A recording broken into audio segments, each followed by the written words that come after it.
इंडी गठबंधन वालों को देश अच्छी तरह जान गया है। ये लोग गौर सांप्रदायिक हैं, ये लोग गौर जातिवादी हैं, ये लोग गौर परिवारवादी है। जब भी इनकी सरकार बनती है तो इसके आधार पर ही फैसला लेते हैं। अभी देखिए यहां पर चुनाव हुए, हमारे यादव समाज में इतने होनहार लोग हैं, इतने होनहार लोग हैं, लेकिन उन्होंने अपने परिवार के लोगों को ही टिकट दिया, बाहर के एक भी को नहीं दिया। साथियों, इतने दशकों तक देश ने बम धमाके झेले हैं, आतंकवाद ने सैकड़ों जीवन तबाह किए हैं, और हमारे सपा वाले क्या करते थे? कानून व्यवस्था और समाजवादी पार्टी का 36 का आंकड़ा है। जो आतंकी पकड़े जाते थे उनको भी ये सपा वाले छोड़ देते थे। जो पुलिस अफसर इसमें आनाकानी करता था, सपा सरकार पुलिस वाले को सस्पेंड कर देती थी कि तुमने आतंकवादी को पकड़ा, क्यों, घर जाओ। साथियों, मिर्जापुर को तो इन्होंने बदनाम करके रखा था। इन्होंने पूरे यूपी को, पूर्वांचल को माफिया का सुरक्षित ठिकाना बना दिया था। जीवन हो या जमीन, कब छीन जाए कोई नहीं जानता था। और सपा सरकार में माफिया को भी वोट बैंक के हिसाब से देखा जाता था। अब ऐसा नहीं है। अब हां, हमारे योगी जी और उनकी पूरी सरकार मेरा जो स्वच्छता अभियान है ना, उसको बड़ी बहादुरी से आगे बढ़ा रहे हैं। यहां पर यहां बराबर सफाई चली है।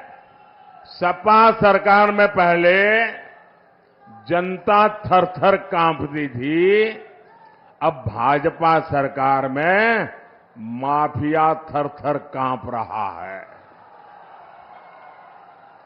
भाइयों और बहनों, अपने वोट बैंक को खुश करने के लिए इंडी गठबंधन वाले, समाजवादी पार्टी वाले कोई भी हद पार कर सकते हैं। अब तो इनके निशाने पर हमारे देश का पवित्र संविधान भी अब इनके निशाने पर है। ये दलित, पिछड़ों, आदिवासियों के हक लूटना चाहते हैं। हमारा संविधान साफ साफ कहता है कि धर्म के आधार पर आरक्षण हो ही नहीं सकता। इनके इरादे कितने खतरनाक हैं, इससे जुड़ा एक नया खुलासा मैं आज कर रहा हूं। 2012 में उत्तर प्रदेश विधानसभा चुनाव के समय जनवरी महीने में सपा ने अपना घोषणा पत्र जारी किया था। 2012 तब सपा ने अपने घोषणा पत्र में कहा था, जैसे दलितों को, पिछड़ों को आरक्षण मिला है, वैसे ही मुसलमानों को आरक्षण दिया जाएगा। ये सपा ने 2012 के घोषणा पत्र में कहा था। सपा ने डंके की चोट पर कहा था कि वो इसके लिए संविधान तक बदल देगी। इसके बाद आप नीचे रखो भैया, पीछे परेशान हो रहे हैं। पहला आप अपने बेटे को कंधे पे बिठाए रखा, लोग परेशान हुए। अब आप दूसरे का चित्र उठा के ले आए, फिर लोगों को परेशान कर रहे हैं। इसके बाद 2014 के लोकसभा चुनाव में सपा ने फिर अपना घोषणा पत्र जारी किया। इसमें फिर सपा ने मुसलमानों को आरक्षण देने का ऐलान किया। देखिए इनकी आदत। और इतना ही नहीं, सपा ने घोषणा की थी कि पुलिस और पीएसी में भी 15% आरक्षण मुसलमानों को दिया जाएगा। आप कल्पना कर सकते हैं ये लोग अपने वोट बैंक को खुश करने के लिए किस तरह एससी, एसटी, ओबीसी का हक छीनने पर तुले हुए थे। भाइयों बहनों, मैं भी आप में से कईयों की तरह अति पिछड़े समाज से निकल करके यहां पहुंचा हूं। मुझे उनकी पीड़ा मालूम है। पिछड़ों ने कैसी जिंदगी जी है वो मुझे मालूम है।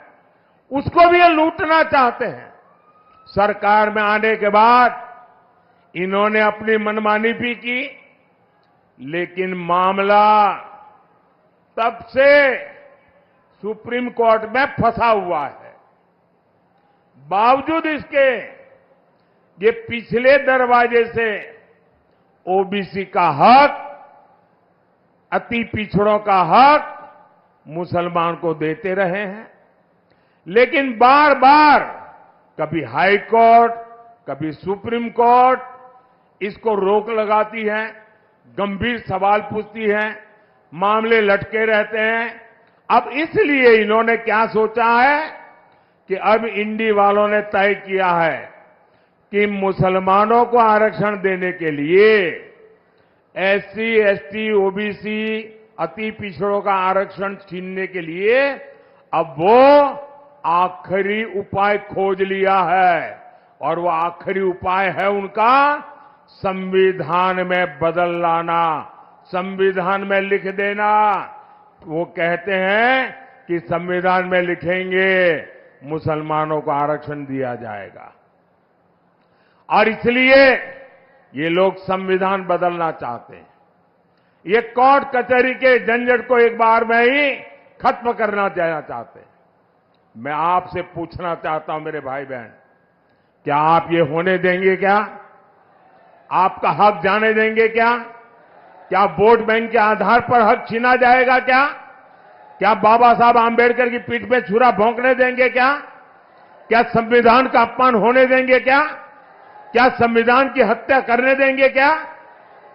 साथियों, सपा कांग्रेस के लोग वोट बैंक को समर्पित है।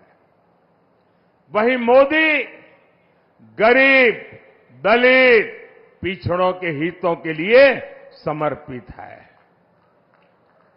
मोदी 5 साल तक मुफ्त अनाज दे रहा है। मोदी 5 लाख रुपए तक मुफ्त इलाज दे रहा है। अब तो मोदी की गारंटी है, जितने भी परिवार हैं, मोदी हर परिवार के बुजुर्ग को मुफ्त इलाज कराएगा। साथियों, पीएम किसान सम्मान निधि से मिर्जापुर के किसानों के खाते में करीब 1000 करोड़ रुपए पहुंचे हैं। मोदी ने 4 करोड़ पक्के घर बनाकर दे दिए। 3 करोड़ पक्के घर गरीबों को और मिलने वाले हैं।